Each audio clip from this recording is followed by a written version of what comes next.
Hello everyone, my name is Brian and welcome back to the second part of this Smite commentary. I had a game before this one, I've recorded the commentary for it as well. I kind of split it up in two parts, one being the one side of the coin and this one being the other side of the coin. If you saw the other one, you probably will know how this game will turn out, but I don't want to spoil anything, but you probably still know it. But let's go into this. So last game we were against a Thanatos jungle. This time it's an Aoquang jungle on the opponent's side. It's actually a Neith mid lane. She has a lot of clear, but there's one guard that has a better clear in the early game than Neith, and that's Anubis. So I'm not really too worried about the clear.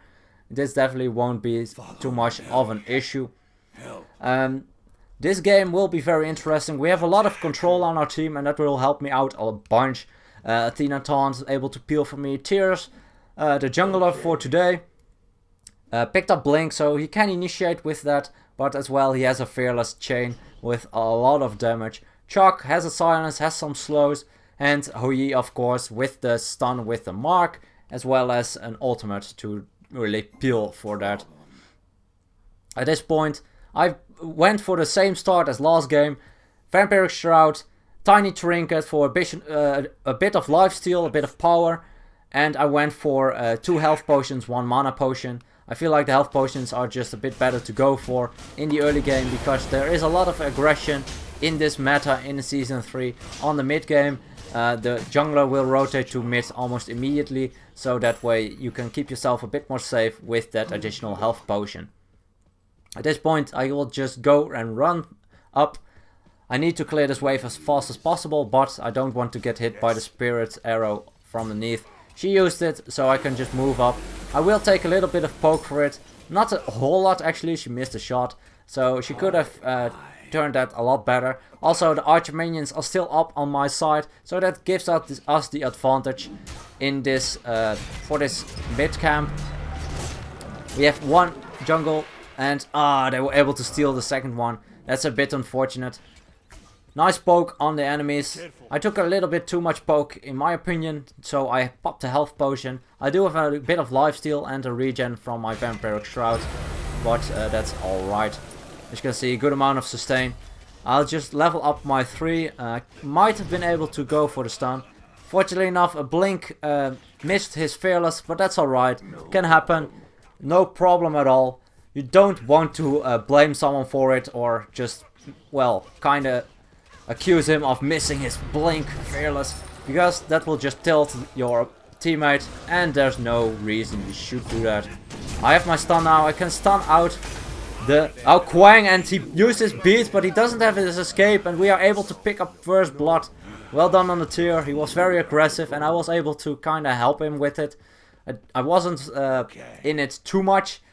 But that's also something with me. I don't want to be in the front line too much, because if I get caught out, there's no real way for me to escape safely. Tyr having 2 dashes, I have none, so that kind of makes sense.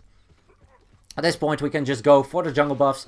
That's something you want to do. Share the experience on the mid lane, share the experience on the jungle buff. It's the most efficient way to clear the mid wave, as well as gaining experience for your jungler as well as your mid laner.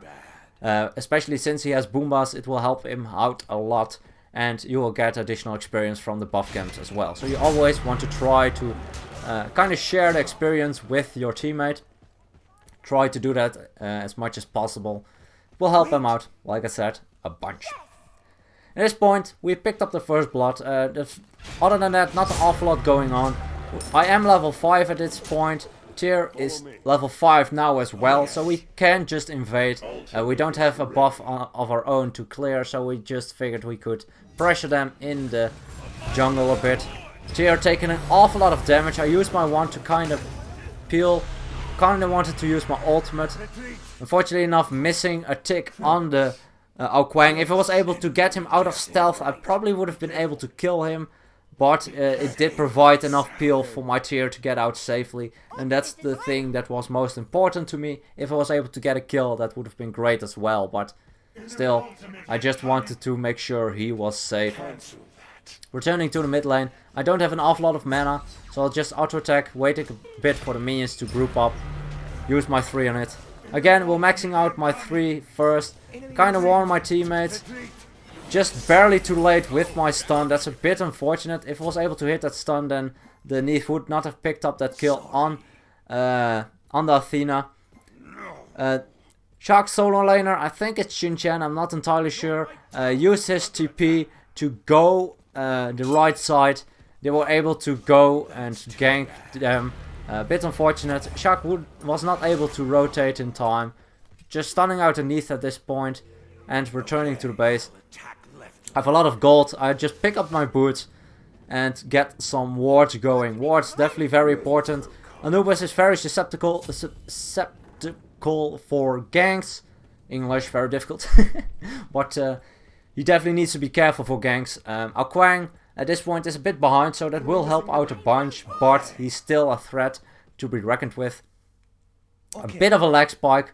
I'm not sure what caused it, but we are back. I kind of expected a disconnect, but luckily enough I did not, so that's just great. I saw the Neith going in here, and I am actually able to pick her up. Probably did not have her leap up. I'm not sure if the leap would have been fast enough, but maybe the tier forced it out, I'm not sure. But the beats are down underneath, so that's something to take in consideration. My next ultimate combination can actually kill her quickly. Use my 3 on the way on the buff camp, head back to the mid lane, don't want to miss too much experience. Would have been a waste if I let it go. And there are an awful lot of buff camps, so he can get those, and that way we also are also very XP efficient. And that's something you always want to look for. At this point, going for the red buff and clearing this as fast as possible. Returning to the mid lane again. You want to get as much farm as you can. If you can steal some of your opponents, then it's definitely worth it if you can do it safely. If you are taking a huge risk at it, then it's definitely a lot more difficult. At this point, a nice rotation from the Athena. Peeling for me when the Neith was charging up her ultimate. Definitely a nice rotation from her, helping me out a huge amount. I probably would have been dead if she didn't. Not entirely sure about that.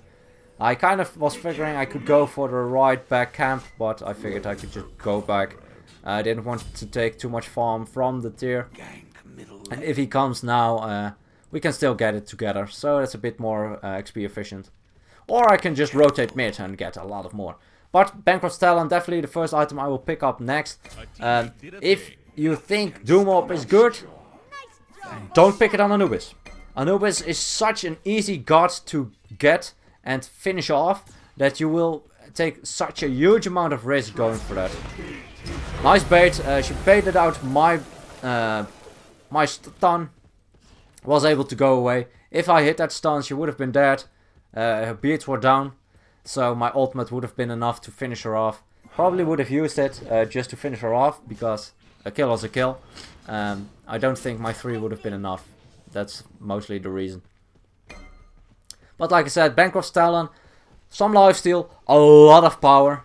Let's see, can we do some damage to the Kuma? No, my Mummifier is a bit off mark. But tier is here as well. They are probably going to rotate 3 of them in the mid lane. I can't really go the risky route. Kumbhakarna rotating back to the right side. We have good ward coverage, so that's very important. We can play very aggressive because of that. Shark here as well. He's level 11. Bit unfortunate, but we can just do an additional damage and we are able to pick her up. I'm not sure if I should have used my ultimate, but I didn't know that Shark had his entire kit up except for his ult.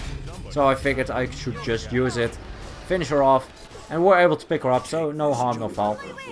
Our ults are down, so we need to be a bit more careful, but we are good, well, we are a bit ahead. Actually, quite a lot, considering we are only 4 kills ahead.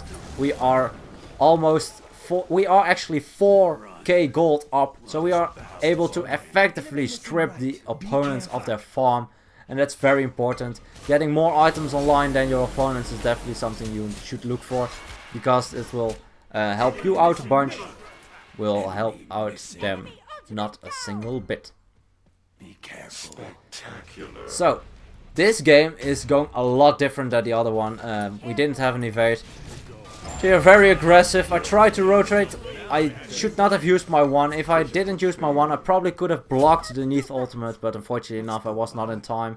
Kind of misplay, kind of not. Tyr was very aggressive, ulting into his own location with his Lawbringer. He could have used it as an escape, probably would have been fine at that point. Beats again forced out underneath. If she did not use her beat, she would have died almost guaranteed. I didn't have enough mana for my 1, but my 3 doing a lot of damage at rank 5, as well as the fact that I still have my auto attack. So nice beats usage, but this does mean that if I get the stun on her, she will die guaranteed. I have my ultimate up, my 3 is maxed out. I have so much burst damage at this point, I can just completely annihilate her when I hit that Mummify. Pulling this red buff, Tyr probably will notice this, so I'll just wait a bit with using abilities, making sure he gets most experience out of it. And we are able to clear this out pretty easily. At this point, I'm very scary with a red buff. As you can see, I have 210 magical power, and that's just with my nice beats used on the Ao Kuang. Nice ultimate from the Xbalanque. Deters us from really going for it. Nice backflip from the Neath. Can't really do too much to it. My 2 is on cooldown. I might be able to pick her up. Since the left is missing, I'll just put up an aggressive ward. They might rotate from that side, maybe from my backside, but we'll just have to look. A lot of mid lane, so I'll kind of back up with my team. I'm still looking for that rep on the Neath. Also, rep on the Ao Kuang will kill him as well. He uses beats as well, so that's something to look for. Trying to be sneaky, not sneaky at all. She is baiting us a bit, and as you can see, a beautiful spirit arrow through the wall, hitting us both for almost half our HP, about 40% on the both of us. Nice play on her. Aggressive going into Tyr. Nice stun, and this is what I was talking about. She is not able to use anything. Nice rotation from Athena. Beautiful taunt, shield wall combination. Able to pick up the Ao Kuang as well, because his beats were forced out. Forced out 2 of those beats. Both we were able to pick up with a good CC. So that's definitely something that's very powerful on a god like Anubis. When you get wrapped up by Anubis, there's a good chance that you will die if you don't use your beats. Both guardians are here. Not too afraid. The solo lane, Chin-Chan, as well as the Kumbhakarna. Xbalanque ult used as well. I did a lot of damage on the Chin-Chan. Kind of lost track of him. But it doesn't matter too much. I don't have an awful lot of kill potential on him without any abilities up as well. Kind of want to go for the steal. I should have noticed the Ao Kuang lurking on the left side. And he's just able to pick it up quite easily. A bit unfortunate, but if I leveled up my 1, I might have been able to pick it up because it's a lot more burst. But that would also have prevented a lot of the CC potential. Kuma actually blinked into my stun. Something that's just sometimes not something you can take into consideration, and that's really rough if you blink in. Or if you jump in, leap in, anything, and you get hit by, for instance, a CC instantly or an ultimate. I have that a lot of times. If you watch more of my videos, I'm very good at being hit by an ultimate while I leap into it. If I play Fenrir and I play against a Kukulkan, literally every single game I play, I will get hit by the ultimate because I leap in while he just cast his ultimate.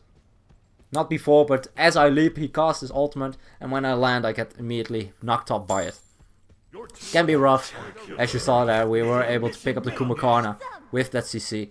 We have a lot of pressure on the map. We are ahead by so much at this point. We are ahead by almost 9k gold, and that's about the stage that there's no point of return for them, especially if they are not able to pull it together and really fight as a team effectively, which is very difficult for them. 2 towers down, trying to get the mid lane, kind of pressured by the Ao Kuang. I don't really want to risk it. I have no reason to do that, especially with my team being here. And we can just strip again a lot of experience from their jungle, stealing as much as possible. We cleared more of their jungle than our own, as you can see on the map. But that's alright, they can't really get to our farm that easily. They are grouped up as 5, probably easy to hit a rep. I'm still looking for a rep, and as you can see, a lot of damage already. Beautiful blink, fearless from the tier, and we are able to destroy the Xbalanque. Nice taunt. Backflip used underneath. She's my prime target at this point. Using my 3 and my ultimate. Ultimate is enough. And at this point, we are able to pick up the Chin Chan as well. Missed my rep. Bit unfortunate, but beautiful ricochet actually hitting on the bounce. Not as expected. Kumokarna bit out of my range. And, well, he thought he was out of the range of my wand, but he was not. And they surrender. Like I said, this was a huge difference with the last game. I really, really was happy with this team, especially after that game I had.